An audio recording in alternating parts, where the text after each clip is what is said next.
No, I'm not an organ donor. No, I'm not. No.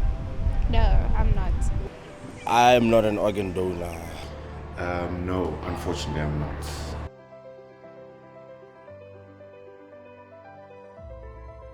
I think I'm still at a young age to be thinking of such situations, but it's worth something, it's worth considering.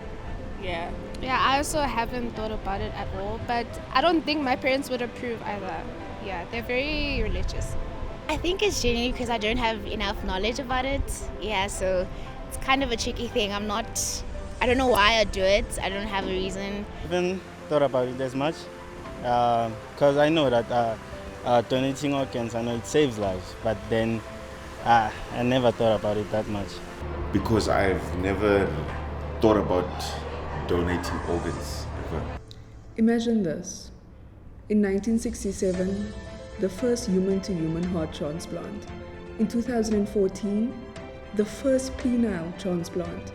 In 2017, the first double lung transplant on the continent.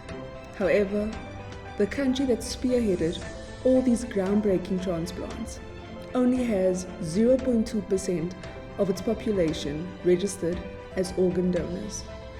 Over 4,000 South Africans are awaiting a life-saving organ transplant. Yet, the country has one of the lowest numbers of registered organ donors. In addition to that, South Africa has one of the lowest rates of deceased organ donors in the world, with only 1 in 4 donors per million of its population. Deceased organ donation is the process of giving an organ at the time of the donor's death for the purpose of transplantation to another person. So the question is, why does South Africa have such a low donation rate compared to Spain that boasts a donation rate of nearly 50 donors per million of its population? Could it be because Spain operates under an opt-out system while South Africa follows an opt-in system? An opt-out system is one in which every person in the country is automatically considered an organ donor, unless they choose to opt out. Conversely, an opt-in system is one in which every person in the country is not considered an organ donor, unless they choose to opt in. Wits Vuvuzela spoke to Dr. Rambaren from the Wits Donald Gordon Medical Center's transplant unit to get a deeper understanding of why the number of registered donors in South Africa is so low. A lot of it is historical. A lot of it is mysticism.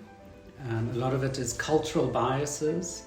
There are some religions that do not believe in transplantation. Fundamentally, I think the issue is about education of our people, that we are doing transplantation, that we can do them safely, that we can match international standards.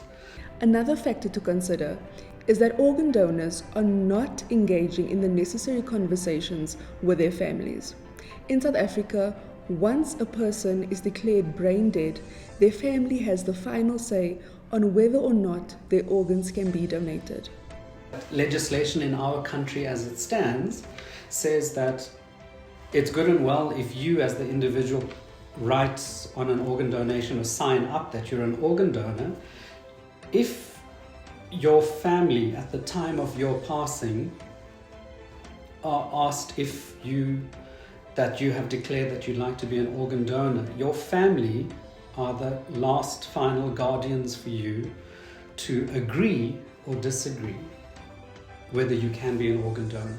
If you plan to become an organ donor, it is crucial to have that conversation with your family members so that once you die, you are able to save up to 7 lives through donating your organs.